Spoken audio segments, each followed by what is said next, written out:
Understand that. So to start off, I'm going to talk about the personal protective equipment, or I'm going to mention PPE. According to fireengineering.com, it states that all the following. In the 1600s, the firefighters had to deal with the fire, heat, and smoke without the modern technologies we have now. Due to not having proper personal protective equipment, most structures burned to the ground because firefighters fought from the exterior instead of the interior because their equipment wasn't as protective from the heat and smoke. In 1730, the first fire helmet was invented. It was made of leather. It had a high crown and wide brim. Although in 1836, Henry Getach designed a helmet that is similar to ones we have now, referred to as now as the traditional helmets of the fire service. The design was a reinforced dome-shaped leather helmet with a front shield and a brim that rolled out towards the back of your neck so that water would roll off and would protect from falling debris in the tail at the back of the helmet. Around the same time, Getach was producing his design for the fire helmet, the firefighter's uniform was finally taking a step forward. Wool, a heavy material that gave some protection against not only cold environments, but hot environments too. Firefighters' pants and a long trench coat with a stiff collar were made of wool. Underneath the coat, the firefighter would wear a cotton or wool shirt that was usually the color of red. Lastly, they wore leather boots. Now, onto the early years, the respiratory protection for the firefighters were minimal. Some stories say that firefighters would grow beards, soak them in water, and then bite them to filter the smoke. The wet beards would act as a filter because they would not get choked up on all of the byproducts of the smoke. In 1852, Italian scientist Giovanni Aldini attempted to design a mask to provide heat protection and fresh air. The concept came from many more attempts to make a device that was more effective. A miner by the name of John Roberts invented a filter mask that was widely used in Europe and the United States. During all of this, there were several attempts to try and invent a helmet with hoses attached to a pump that supplied fresh air to the firefighters. In 1863, the self-contained breathing apparatus, SCBA, came into effect. James Braidwood put two canvas bags together lined with rubber, which created an airtight sack worn by on the firefighters' backs and secured with a shoulder strap and a waist belt. Two rubber hoses connected to a mouthpiece where the wearer would inhale fresh air. Different sized sacks were filled with air by a set of bellows and seals with corks until needed. Along with the mouthpiece, the firefighters would also wear goggles, a leather hood, a nose clamp, and a whistle to complete Braidwood's invention. As the PPE continued to develop, the terms bunker gear and turnout gear became history. To recap, the history of the original PPE the firefighters would wear was long rubber trench coats, long rubber boots, and the traditional fire helmet were commonly seen. The long rubber boots were often referred to as three-quarter boots and covered the firefighters' legs above the knee. Now we're going to talk about the history of the apparatus, or, as most common people know it, the fire truck.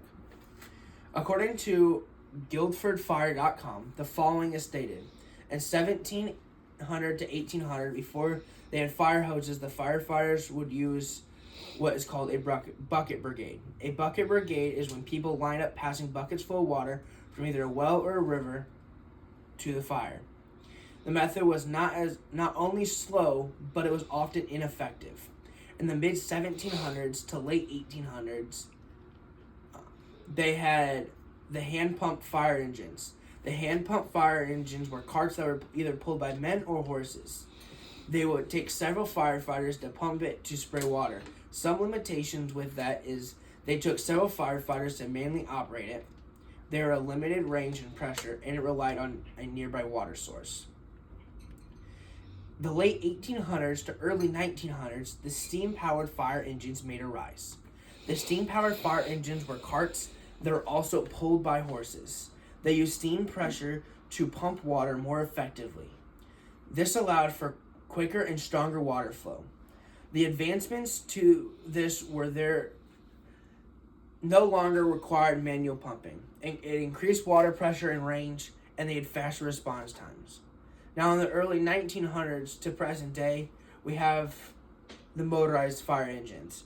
With the inventions of automobiles by the fire engines evolved into gasoline-powered engines that we see today. By 1920, motorized fire engines were now a standard. With the modern fire engines, it made it with faster response times. Some advancements for the modern fire engines were faster response times, larger water tanks, and more advanced pumping mechanisms. They also have integrated aerial ladders for high-rise rescues. The fire engine has come a long way. They went from passing buckets full of water to being carts drawn by horses, now with our modern fire trucks we see today. Now, with the fire service culture, according to Bensfield Fire Protection District.org, FPD, it states the following. The Maltese Cross is a big symbol in the fire service. The four sides of the Maltese Cross stand for courage, compassion, bravery, and loyalty to duty. Another thing that is from the beginning of the fire service is, of course, I had to mention the Dalmatian dog. The Dalmatian dogs created bonds with their owners and the horses.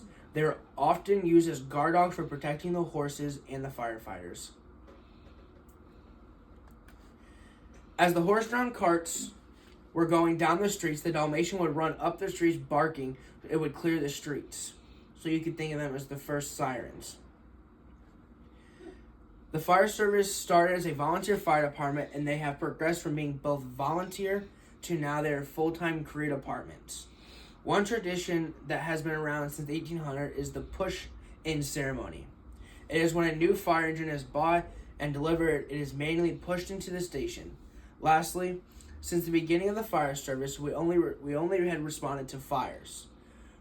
Everything has evolved since then, and we now not only respond to fires, but we now often and most likely respond to medical calls as well. For conclusion, the fire service has evolved so much since it has started. The evolution of the PPE to the evolution of the trucks, and even how much the culture has changed. One last fun fact about firefighters, according to the website brightside.me, some of the PPE can withstand up to 2,200 degrees Fahrenheit. Thank you for taking your time and listening to my presentation on the fire service.